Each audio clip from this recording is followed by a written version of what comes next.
Why hello everyone, it's January 8th and episode 6 of the News as I See It. Okay, so this first article is pretty much insulting to me.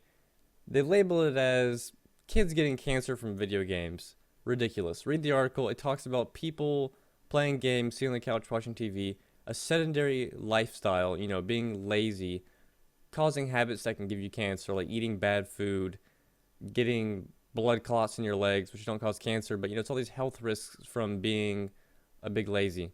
So, it's not video games. You're not going to get cancer from sitting in a chair. You're going to get cancer from having an unhealthy lifestyle, amongst other random factors.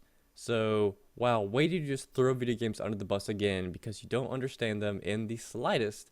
And also, are you telling me people shouldn't go to their job and sit in a chair and work on their computer all day long because they're going to get cancer? I think you are. So let's change the article to, everyone in America, stop working. You now have cancer. No, that doesn't work, does it? Because it's not a hot topic. Okay, so this comes as not really a shocker to me. I didn't know it was going to happen, but I've known GameStop's not doing too terribly well because digital sales are just skyrocketing. Used sales are kind of being destroyed. And over the holidays, they lost 4.6% of their holiday sales as of, from last year. That's $2.88 billion. 4.6% of their holiday sales lost to them is $2.88 billion. They should be worried. They should be upset. They should be freaking out. And I kind of hope GameStop just salutes, bows out, and, digital game sales can skyrocket and used game sales in the mass quantities they dish out with their snowblower can be just taken care of, getting rid of. There's no place for you anymore. Used game sales can be friend to friend or mom and pop shop, where it actually doesn't destroy the economy in terms of video game economy. So go ahead and tip your hat. We'll see you later. More financial news, and going back to the THQ story, it has finally been ruled that THQ will be sold as a single entity as long as that sale price outweighs the individual accumulated sale prices of all their IPs. So if Saints Row, Darksiders, Homefront, if all these, just these three, were to potentially bring in more money sold separately than all of THQ as a whole, then they'll sell them separately. They're going to go with whichever one makes the most money because that's how they're going to, pay off their bankruptcy and all their debt. Makes sense. I'm okay with this. I just hope whoever gets Saints Row 3 does it justice, or gets Saints Row does it justice to what they did with Saints Row 3. What a beautiful game, and I'm hoping some of the same people will get to keep working on it because they really deserve it. That is an amazing, amazing game. So the other day I was talking to my mom and I was like, has Joe Biden ever done anything, especially since he's been in office? We came to no real conclusion. She was like, yeah, this, and that. I go, so nothing, basically. However, he is now throwing video games under the bus, saying they make people lazy, distract from a meaningful life, make you go crazy and kill people. That's all bull. Big stack of bull. And feel free to read the article. This is Obama being ashamed that video games are being disgraced. I'm sorry, Obama. I'm sorry. So I've been totally avoiding all news and everything about the new NeverWinter game. Whatever I saw first made me totally not care about it. However, this single screenshot alone makes me really interested in it. It's the new heavy weapon class, a large claymore, broadsword, mace, whatever it might be. This just looks awesome. The character looks super cool. It's high poly, it's high res, it just looks good. I mean, playing Neverwinter Nights, especially now, it looks dated. This looks amazing. It looks up to date. It looks current. It looks plausibly like a good game. I don't know what I saw prior to this that made me go, I don't want you. I want this. This looks awesome. I'm really looking forward to it. In the tag, it says MMO, free to play. So, you can't beat that. Well, of course you can, because it's probably going to be a cash up of some kind. But ideally, you can't beat that. Okay, so this is Sins of a Dark Age. Upon further reading, I realized it was from Sins of a Solar Empire, or the same developer, Ironclad. Interesting that you would take the same part of the name and translate it to a different kind of game, but I'm intrigued. Now, with Sins of a Dark Age, they're taking the standard MOBA and they're putting dynamic questing into it. Sign me up for that. It sounds amazing. I can't wait to see what that means, and I hope MOBA games can evolve past just ripping off, Dota and League of Legends and all that. I get it. It works. Can we move on? It's a good concept. Can we move on? It's kind of like tower defense with leveling up and swordplay. Let's move on. I mean, the fact that the MOBA game, the first MOBA game by the sort of archetype I can remember was Future Cop. It was on PlayStation, and it was amazing. You were either a motorcycle or you were a giant robot. You could switch between the two.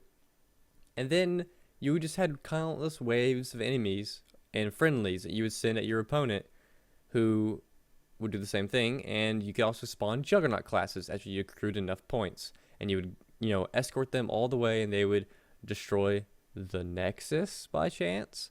Yeah, it was awesome. And this is nothing new, so let's go ahead and keep innovating, please. Okay, so I know me and a lot of my friends would agree that 2012, the year of the MMO Kickstarter, is pretty apt title for the year. And okay, so I totally agree that 2012, the year of the MMO Kickstarter, is a very apt title for last year. Kickstarter exploded in the gaming market. AAA titles have been funded and are already being created from crowdfunding. People just going ahead and basically paying for the game prior to even being made. It's an amazing concept. They're even donating money to make it happen because they have so much faith in the devs, who are sometimes pre-existing amazing AAA title devs, or they're new people in the industry who just have amazing ideas. I love this idea, and I hope it can keep going in a meaningful way. Things like Star Citizen and Repopulation are looking amazing. Star Citizen just looks like the coolest thing I've ever seen. Repopulation looks like a mixture of like Anarchy Online and Star Wars Galaxies and a little bit of like a map builder sprinkled in. Super excited for these games. Check out this article. These are just like a top 10 kind of thing of really awesome games that were crowdfunded last year. So apparently the rumors were not true. Go figure. SteamBox is not coming out this year, according to a Valve engineer. I guess we could take his word for it. However, Gabe Newell does touch on a lot of the points about the SteamBox that, what he wants it to be, and it's a pretty interesting read. Just kind of, if you don't know much about the SteamBox or what they're trying to do with it, it's pretty much just covering all the bases for you. Okay, so if you've been following this at all, it's Project Fiona, aka now Edge. So it's Razer's Edge by Razer. If you've seen things like the Razer Switchblade, this is sort of the next tier, the next evolution of even that product. It's basically, it's a slate, it's like an iPad, but it's a gaming one. It's two price tiers right now, the 1,000 and the 1,300. I mean, these things have i5s, i7s, 8 gigs of RAM. This is a gaming computer, but it's a tablet, and it has some weird plastic integrated, TV dinner tray with nunchucks on it. It's a thing. I mean, what is that? I don't know, but it's clearly going to be part of the future of gaming. This thing is going to be a powerhouse in terms of its specifications. I'm assuming it plays well, though otherwise, they wouldn't release the thing. But it's supposed to be available in Q1. That's quarter one. We're in quarter one. That's the first quarter of the year. So this is coming out really soon. If you get one or you know someone who gets one, play it. Let me know how it is. I'm insanely curious. This thing seems utterly interesting. I just don't get the handles on the side. I feel like you're going to be serving yourself a tablet every time you play it. Okay, so there's a new Sims expansion coming out called The Sims University. Now for me, I've been to college. It was an independent art school. So that's kind of like high tier, crazy college experience we're talking about. I've seen a lot of things, both prior to and in college, that were kind of crazy. I expect none of these things to be in a Sims expansion. Sadly, every time they would release a date night, I always thought, oh man, maybe it'll be like really adult, really raunchy, and true to form. Never is. And you go, okay, they really want to cater to a possible family audience. Woo! Yet people can be murdered and locked in basements and starved to death. Okay. Again, death doesn't matter, but everything else does, like sex. However, if you watch the trailer for this, they have keg stands, beer pongs, two girls kissing and calling it experimentation. That's three things I would have put literal money on that would not have made it into this game. What else is going to be put into it? I don't know, but now I'm more intrigued. I love the Sims franchise. I love the Sims 3. I've actually really enjoyed all their expansions. They're always way too expensive. However, I'm intrigued. I want to start a fraternity and just see what kind of crazy stuff I can make happen. I hope it gets really, really, really crazy. We'll see. If you're at all familiar with EVE Online, you're probably already well aware of Dust 514 and how on January 10th, they're going to be merging finally. They're going to be, Dust is going to be leaving testing and they're going to be one. If you don't know any of what I'm talking about, EVE Online is this massive space simulation where you form corporations and just trounce across the MMO universe and take things and war with other people. It is crazy and I can not begin to explain it to you. However, Dust 514 is a PS3 game where you'll be playing as the actual foot soldiers in an FPS being sent down to the planets to fight other people to try and claim these territories for the corporations that actually are flying the spaceships. So it's two games interlocking together. I just want games that are like a SimCity game where you have a president who's actually playing a game. You have like vice president, you have panel directors, people in charge of transportation and things of this nature. And it all just trickles down into like a Sims game where you actually have people playing garbage men, taking out garbage, who eventually get promotions and then hire other new players as garbage men. And it keeps going from there. I want to be playing the Sim City and every single person actually be a Sim in an MMO. Let's make this happen. How can we make this happen? Lastly, we have one of the weirdest things I've heard in a long time.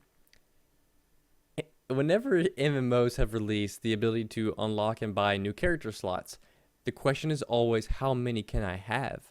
And, it'll be like 36. No one will ever have more than that, they think.